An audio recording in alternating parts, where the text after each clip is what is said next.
Alright everybody, I'm just kind of waiting on Natalie to get here. She's getting coffee and food. She just got back from something else. So hopefully you guys can hear me pretty good on this. The original game plan was to be here at Cobb Coffee Bar and switch things up a little bit. But just due to us not having a vehicle anymore and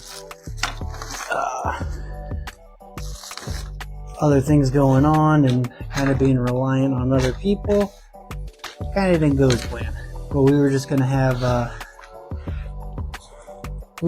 Natalie share her story on everything and kind of what she's gone through with all the mental health stuff and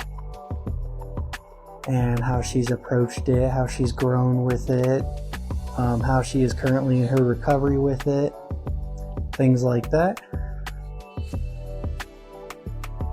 Again, for those of you who do not know, I got really sick last year and we had lost our home and finally lost our car this year, and so we kind of were with nothing, and we're kind of just living with my mom now at this point and kind of being reliant on other people, trying to slowly build our lives back up. But due to both my illnesses being rare and not common,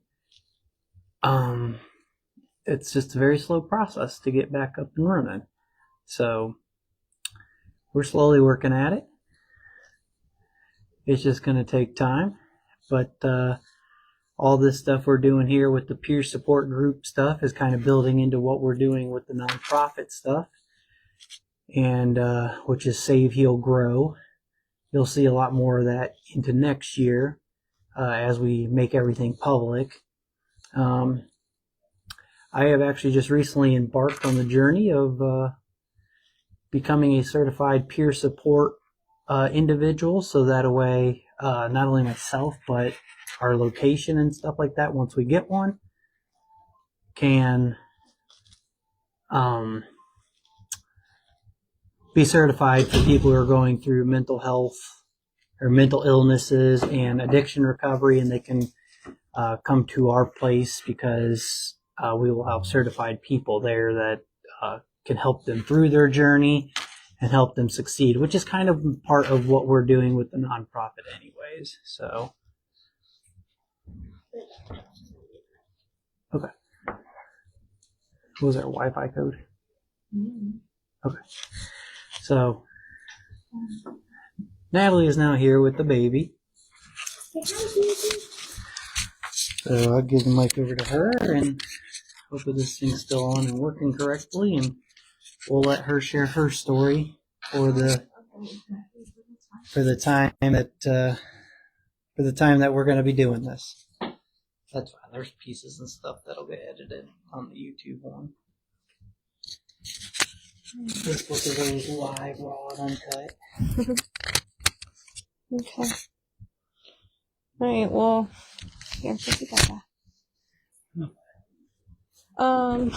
So we've been doing this just to, help other people, with their journey, and, to go, share what we've been through, and, Mike shared what he went through. So, obviously everybody knows we have 4 kids, and that in itself is stressful, but I have been struggling with anxiety and mental health pretty much since I was in high school. My parents got divorced very young. My mom was sick mentally and physically. My dad wasn't always mentally the best, and that led him to drinking. And so, for a while I didn't want to get help and I didn't want to go to therapy. But when Mike and I had separated for a couple months, I decided that I should get back into it. I did. My parents tried to put me into it when they got divorced, and I didn't want anything to do with it. And because it was forced, it wasn't really a choice. So now I've been in therapy for almost 4 years. I've been on different medications to find which ones work. I've been through a lot of similar things like Mike has. You know, I haven't had a good relationship with my dad for a long time. Some of it was abusive, some of it wasn't. Same with my mom. But now that I'm getting help, it's helped me, you know, grow from that and move on from that and build a better relationship with my parents, which I'm grateful for.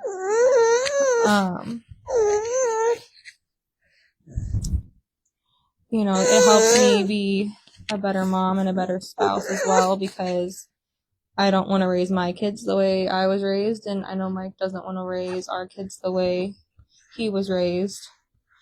So it's given a lot of insight to a lot of things, but it is scary to like take that first step of getting help, and that's kind of what, you know, we're trying to do, is give people like a safe space and like the confidence to take those first steps. I'm not really sure. We'll just start at the childhood and kind of go back, what you've, you know, kind of more detail of what you've gone through, and then how you've grown from that over the years, and I mean, most of it was just like my upbringing with my parents. You know, my relationship with them wasn't always great, and like I said, we're better, doing better now, which is great, and but it took a long time and a lot of therapy to get through that. I got into drugs when I was in high school because I was around the wrong people, dating the wrong people, hanging out with the wrong friends, and went through a really scary. I've been abused physically. I've been abused sexually by multiple people. You know, I've dated guys that abused me physically, mentally, and it's hard to come back from that. And you really have to want to like do better for yourself, and it takes a lot to realize that you're so much more than, you know, what these people made you believe that you are.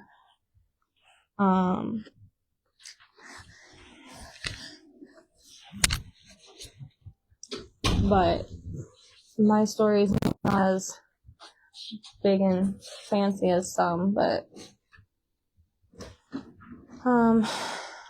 it just, like, therapy's helped me because it's helped me, but it's hurt me because it made me realize that I've been through a lot more than I really thought I was. But it's also helped me with like my triggers. It's helped me, you know, what I've like to overcome things that I didn't think I needed to overcome, or I didn't think I could overcome. You know, and it just gave me an outlook on how strong I really am and have been pretty much my entire life. So, that's really pretty much it for that part of things. I don't have anything, you know, big and crazy to share. I don't have any wild stories that put me in jail. Tell them about your car wreck. So in 2016, I was in a car accident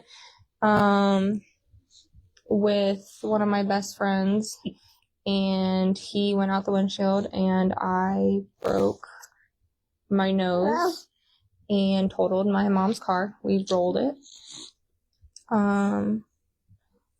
That was extremely scary, and that was a lot to deal with. I was terrified to drive for 4 years. Oh, wow. Because even though I wasn't, like, I didn't do anything wrong, I wasn't texting and driving, I wasn't drinking and driving, I wasn't doing anything wrong, I just hit a ditch, part of the road was ripped up and I hit the ditch and flipped the car, and I still to this day have PTSD from that. Like if we're driving on the highway and cars get too close or a truck gets too close, I still struggle with that a lot, but I just have to take deep breaths and just kind of calm myself down because, you know, I've relearned how to drive. I've had to take classes on safety procedures and just different things to help me become a better driver. But it's still something I really struggle with. Like I said, I have PTSD and anxiety from that alone. But now that I'm the only one driving, it's kind of helped open, let that wall down and that fear go for the most part. I still don't like driving in the bad weather. But for the most part, we're getting through it. It's just one of those things that takes a while to come back from.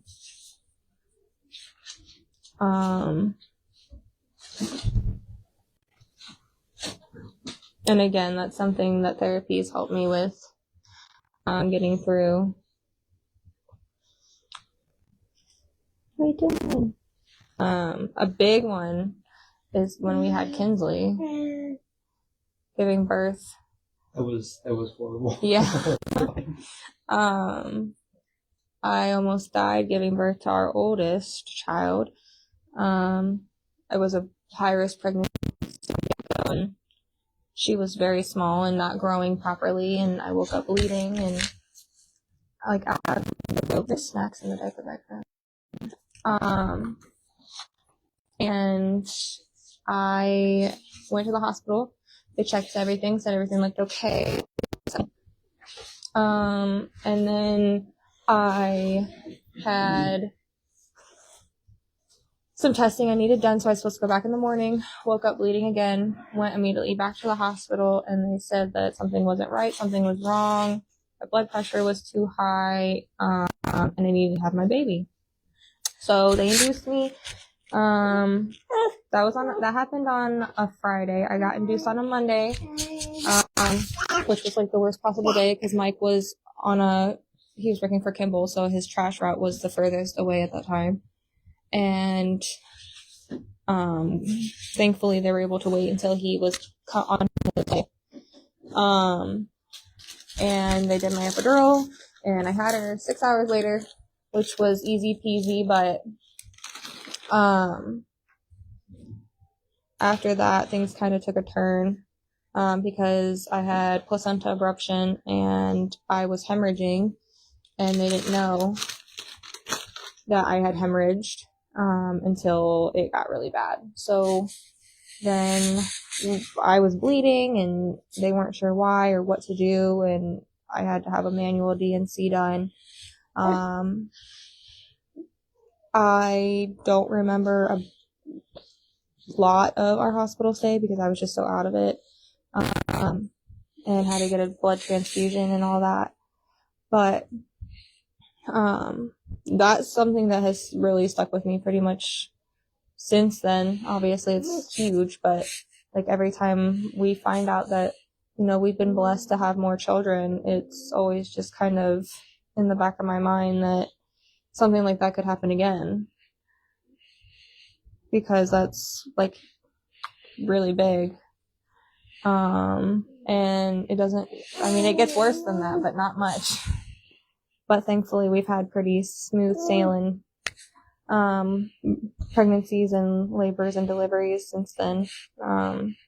Each of our own little babies seem to have their own little thing.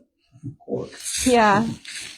But that one was really hard. I didn't have postpartum depression, but especially now, you know, I think I'm still trying to repair my relationship with Kinsley, and I think a lot of that has to do with that, because we knew that there were chances, you know, that she'd be different, and she's different, but in a good way for the most part, and it just is a lot. to handle sometimes, and it's kind of damaged her and I's relationship. And but I think that makes it suck even more that it's damaged it so much, because we went through so much together in the beginning. For those who don't know, our oldest has been diagnosed with ADHD, and then they think that she potentially also has autism, which for anybody who has an autistic child will know that they are very difficult to deal with, very difficult to understand, very difficult to get to listen. They're just kind of in a mind world of their own. They just have big emotions, and it's hard when you're still learning how to manage your own, which is something that you and I both are doing. Yeah, I know. I want to go grab my food.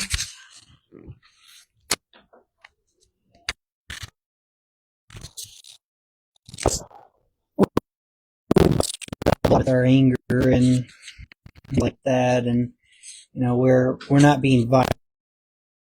It causes a lot of patientness with them. Hold on, she's coming back. She was waiting on food and drinks. Like I said, this is all over the place for this one. We were had some complications, and so we didn't get here on time like we were hoping. But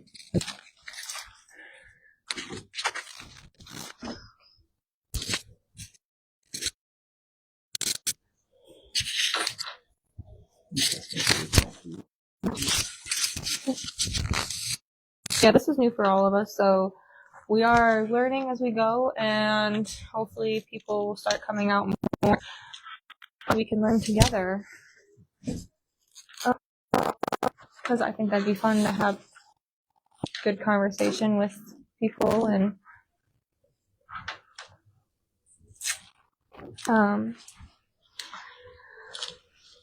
learn from each other. Because like you were saying, we both struggle a lot with our anger still, and I think that's kind of expected with, the childhood that we grew up with, because we grew up in a very angry environment. Yeah, very much so. And, we're trying to break that generational curse. Yeah, pretty much. Of, things have to be done a specific way, and, kids should be punished a certain way, which we know that's not true, huh? No, it's not true. Which most people will say that, if you're going through a mental illness, if you're going through a substance abuse disorder, if you've gone through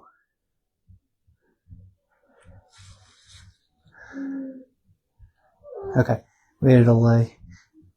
If you've gone through any of those, here, I'm going to have to fix the connection.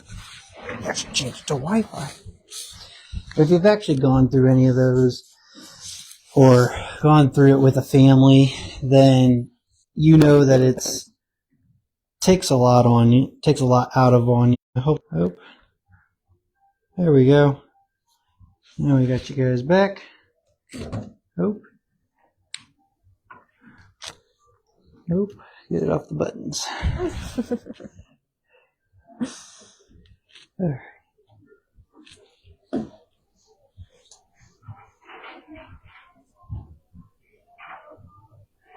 There. Now we shouldn't have connection problems. Alright, but as I was saying, anybody who goes through like mental illnesses, substance abuse issues, or even deals with that within the family, that floor is probably dirty, then everybody would know that, it's a hard path to go. It's hard to overcome a lot of them battles, and I know I was actually out there originally when she was talking, so I'm not sure what all she said, but I do know that, when I met her, she was going through a lot of family problems with like her dad and things like that, and being like an abusive alcoholic, and still is pretty not friendly, I guess. Tries to be for the people he wants to be, but not for everybody. He's very rough and tough. Or thinks so. Yeah. But I mean, I think that's one of the biggest things we bonded over when we first met was our parent, like our dads. Because your dad was pretty much the same. And that was something that we, really were able to talk about and like vent about and connect on, is that, our dads were pretty much the same person. I think your dad might have been a little more with the drinking than mine was, but, aside from everything else, not really. So, but I'm going to therapy and trying to work on my relationship with my dad, and you went to therapy and were able to fix what We're you both could. still in therapy. But that was able to help you fix what you could with your dad. And I think that's another thing, a lot of people don't think it's worth doing or getting the help that they need to try and fix their relationship with others. But then, like, you have a situation like you had, your dad died really young, really unexpectedly. Well, I always tested theories with my dad and knew that my dad just suffered from not only a drinking problem, substance abuse is what they call it, but he also had suffered from a lot of depression. When he was growing up, his real dad, had literally tried drowning him and his brother in their pool when they were kids. I think it was like over because of chores or something they didn't do. And so their dad tried to physically kill them by drowning them and thinking that they were teaching them a lesson. So, obviously the older generation, they're a little more stubborn to kind of seek help and things like that. And so I don't think he ever got whatever demon he was battling resolved. And so that kind of fled into the drinking problem, because he started doing that at a very early age. And once he had kids, he just didn't know how to manage those emotions. And, I think drinking young back then was just a thing in general. Yeah. But, I don't know. I think if my parents would have maybe did what they needed to do to stay together, things might be a little different, but it was too broken for too long. There's a lot of damage done, and it's still kind of that way. If you're not like a big drinker, then, you don't really fit into that end of the family. I know with all the stuff you've gone through with me, your family has over the years kind of pushed you away a lot because you don't condone their way of living. Yeah. Very traditional, typical. You work a 9 to 5 to support your family, and you go have a beer after work, or, whatever it is. But, their big thing right now is us getting married, and I think we have a better relationship than a lot of people that we see, even in our family. My family or yours that aren't married, like, we're not married, and I think that we have a better relationship than some that are. Which is kind of odd for a lot of people who personally know us, because, we've gone through those periods of like mental abuse. We've gone periods through cheating and stuff like that. But once we really started to have a better understanding of who we are and why we were in the relationship to begin with, that kind of gave a lot better insight on how to approach our relationship going forward. And now there's probably been less problems now than there was in the beginning of a relationship, which probably for most people would think is crazy because you think honeymoon phase. Yeah. Yeah, and I think that, I've helped you get through a lot, and you've helped me get through a lot. When we broke up, originally, you said that you hadn't realized, like, really your own actions and behaviors and how they contributed. And, I took a lot away from that too, because, at the end of the day, we realized that we were better together than we were apart. Just we both had things that we needed to work on, so that way we could be good for each other, because our trauma bonding wasn't enough at that point anymore, especially since we had just had a child. Which we've gotten, we don't really hang out or associate with a lot of the people we used to back then either, which, plays a big role, in your sphere of influences. If, they're always out to be with you, like, on your side for everything, instead of, seeing both pictures and kind of, as a friend, allowing you to play devil's advocate. Yeah. That's exactly what I was looking for. So it's... the people that we did have that were, could see both sides of that whole situation are still in our lives. We still have Kimmy, and we still have, obviously your mom, and your sister. There were some people that, didn't just pick sides and blame. There are, for sure, some that did, that we don't even associate with you anymore. And they were your friends, not mine. Yeah.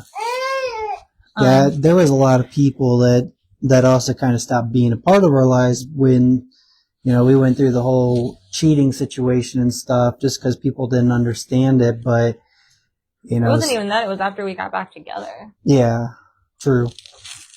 But a lot of people didn't understand, why I had come back, or why you had come back, or, how we ended up basically just back together. But there was so much more to that situation than people realize. Yeah, because a lot of the times when it's a, quote unquote cheating situation, it's, you're this, the you're blame that. game. Yeah, and, most people are blaming one party or the other and not holding both parties accountable, which is kind of what we did. All my past relationships, it was always get in their face, downgrade them, manipulate them, try to make them feel bad and whatnot. I had literally, when I was told that I was being cheated on, my first instinct was not only obviously to confront her, but my first instinct was like, okay, this is my time to see if everything that I've learned through my experiences can play in a positive way. And so I told myself that instead of approaching her, like trying to dig her grave for her, it was more of like, okay, well, let's get an understanding of what led to this point and how it got here, so that way we have a better understanding of the actions that need to be taken to move forward from it. And that's exactly what we did.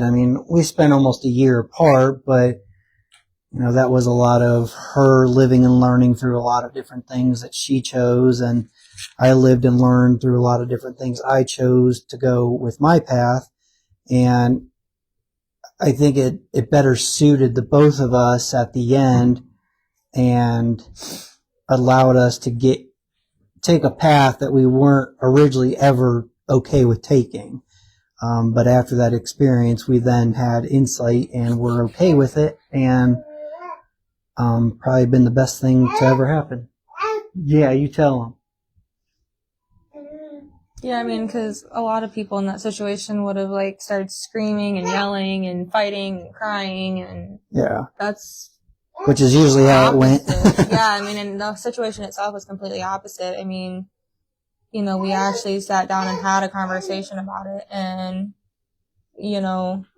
we still decided to split after that. But you asked me what it was that you had done to make me feel like I couldn't come to you and feel supported by you and comforted with you, you know. And I think I learned a lot of, you know, in that situation, that I don't handle that kind of relationship well, you know. I mean, I don't think anybody does realistically, because, you know, that's a stressful moment. And, you know, when people, you know, love does a lot of crazy things.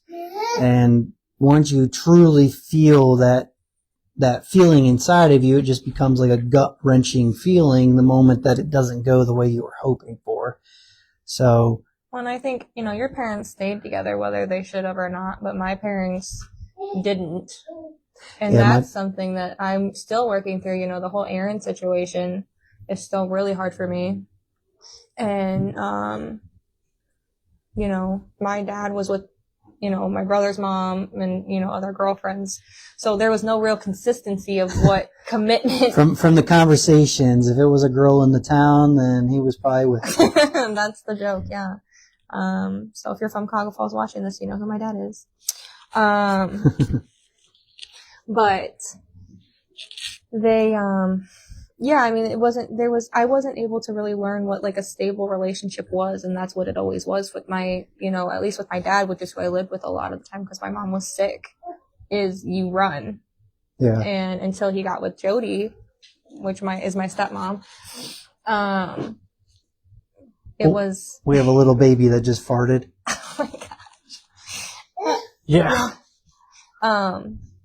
You know, she really got him to straighten up his act though, and you know, she didn't let him run. And you know, I ran in that situation and made the decisions I made, but you know, when we came back together, I think we needed that time apart, realistically, because you got into therapy and, you know, like you said, I had made some choices, which karma bites you in the ass every time, but grass is not always greener on the other side, people. No, it's not. But it's all in the matter of how you water it and fertilize it. Yeah, and well, I mean, we've been together since I was 18, so, you know, my whole adult life has just been us, you know, and then we had Kinsley at 18, and so that, you know, I took that time to be 19, 20 years old. You might want to go get mom.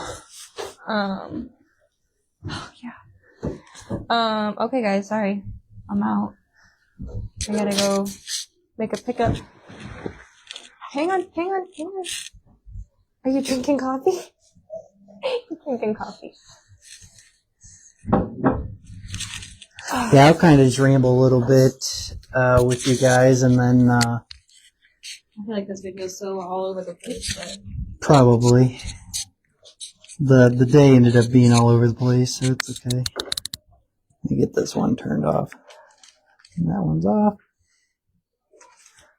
She's got to go pick my mom up and take her to work because she's works at 5, but she don't get told her schedule until last minute. And then we didn't get to do all this till last minute because she was at Toys for Tots. Because thankfully, to everybody that's watching this and anybody that was a part of helping us with Christmas, Toys for Tots and the people that were involved with that, plus some of the families and my therapists and stuff that actually put in for us,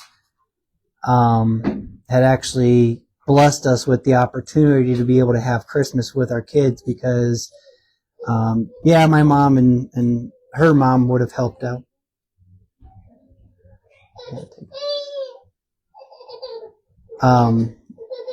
But for the most part, if it wasn't for Toys for Tots and the people that helped us and blessed us with the opportunity, we wouldn't have gotten to have Christmas this year, which personally for me, Christmas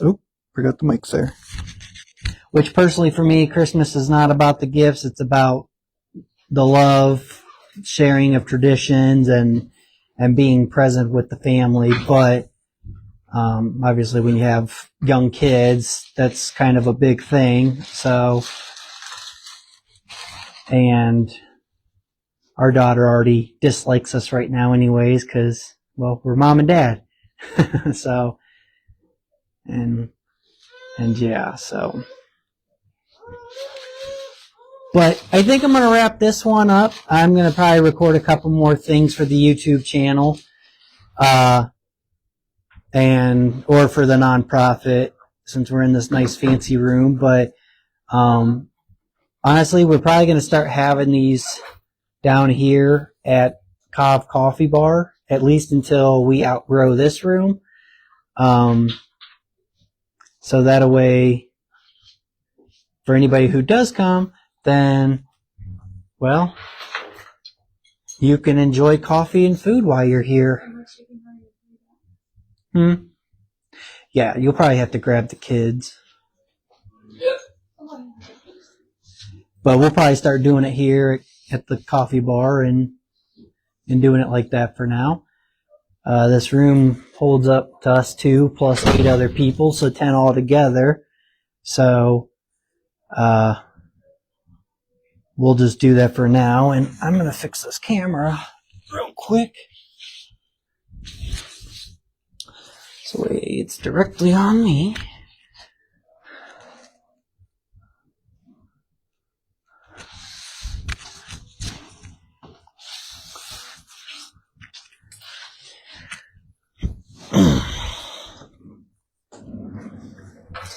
But so that way it's, we can at least hold 10 people in here, 8 technically for guests, but you can enjoy coffee and things like that. So, and they got good coffee down here. They got good food.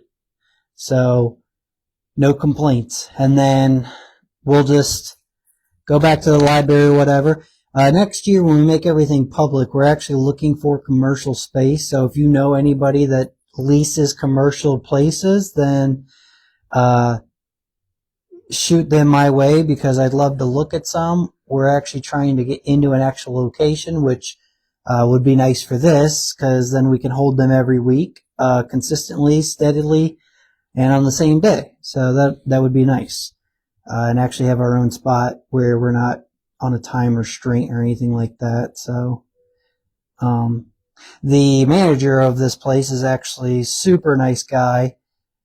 I actually got to speak with him, and so thankful for him letting us use this location to do this. If you guys are able to, in the comments below, or even the poll that I made, if you can let me know if you guys see any value to doing these every week or not.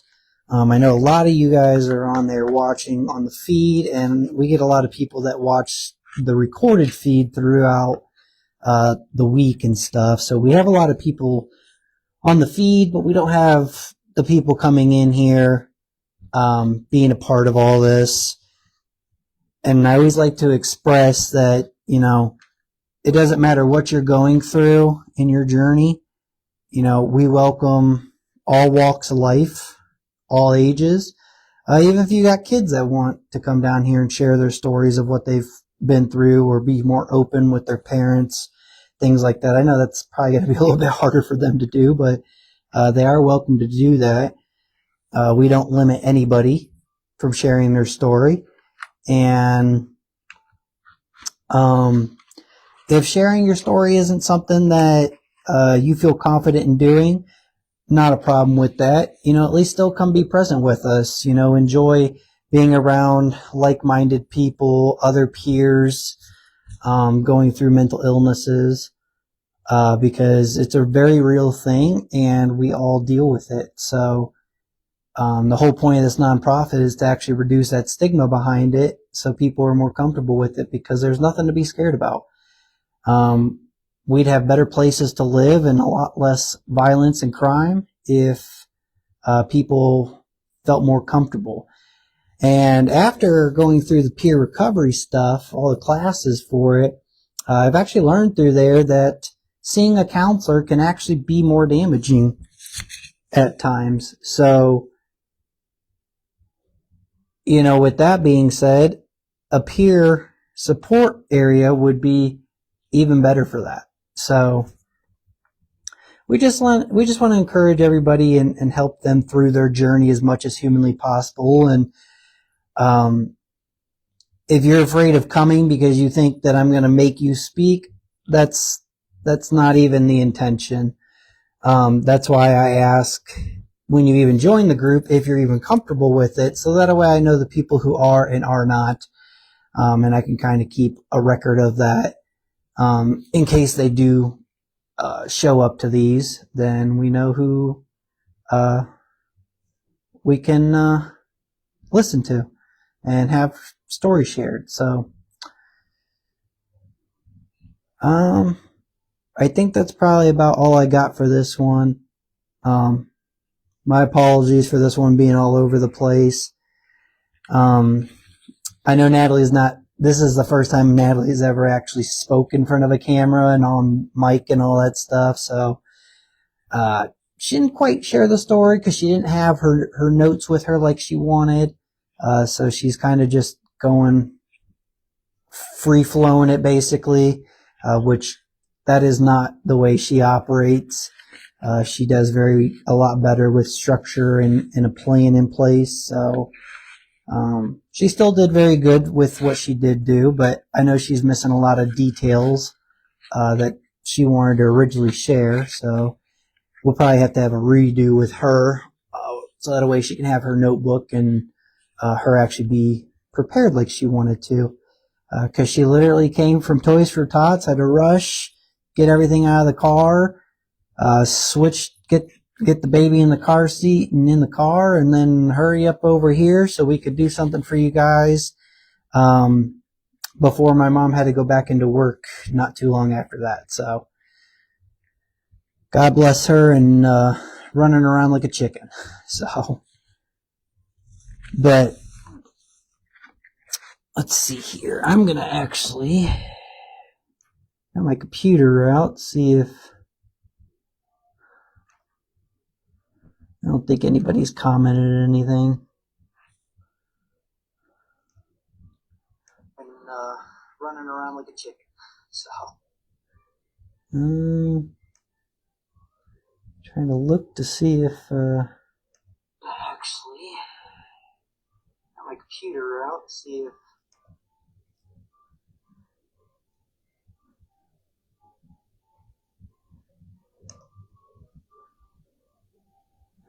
all right, so doesn't look like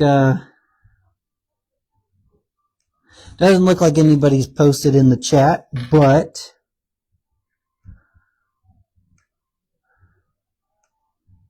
let's see here.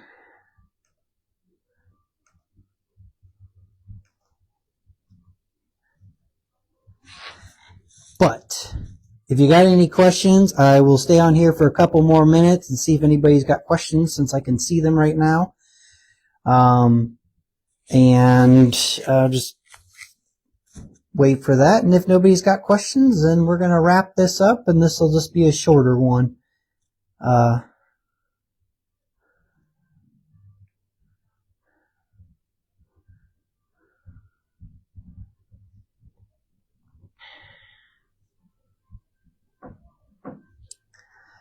I hope everybody has a safe Christmas and a safe weekend. I know we got some snow, so those can make the roads kind of slick. And this is the kind of weather that causes black ice, so you really want to be, careful for like a glossy, icy looking thingy. I can't think. A glossy, icy looking thing on the road that usually indicates, ice on the road. Sometimes if you're driving down the highway roads, if you have all the precipitation freezing to your mirrors, then that can be a sign of black ice dangers and stuff like that. So, just be very careful with that. I think every year, when me and Natalie first got together, how I was picking her up from work, back when she used to work at Pulp over in downtown Akron, by the college. And I hit a patch of black ice with my truck coming around Kenmore Lake, and, God bless whatever was in it for me that night, because the trucker had decided to change lanes at the very moment that I had hit the black ice. And so as he's changing lanes, my truck is just sliding across the highway, and I manage, thankfully for all the, irresponsible fun up rolling acres and drifting and stuff, I know how to control my truck, and so I was able to manage to get control of my truck again, literally inches from going underneath this dude's trailer. Now, I had a pickup truck, so I wouldn't have actually gone under his trailer, but that would have probably killed me, given, 50 miles an hour and go up slam into or go under the trailer of an 18-wheeler. Nothing good ever comes out of that situation, but I was managed to probably save myself, if you guys can see on camera, like this far from his drive tires. And yeah, I've never had my heart drop so far to the ground. So that was definitely a blessing. That is for sure. So yeah, doesn't look like there's any questions coming through. So we're going to wrap this up, and we're going to kind of do a redo on Natalie next week, and hopefully plan this out a little bit better. It's just hard because my mom's boss doesn't give her a schedule, and so she doesn't know till last minute, and so we're kind of stuck last minute waiting around to see what's going to go on. But hopefully this will be better done next week. Natalie will be able to have her notes like she wants, and we'll be able to kind of recover this and do it and redo this and do it in a better way. And yeah, that's that. So, as always, God bless, stay strong, and stay beautiful. Have a great weekend, and be safe, everybody.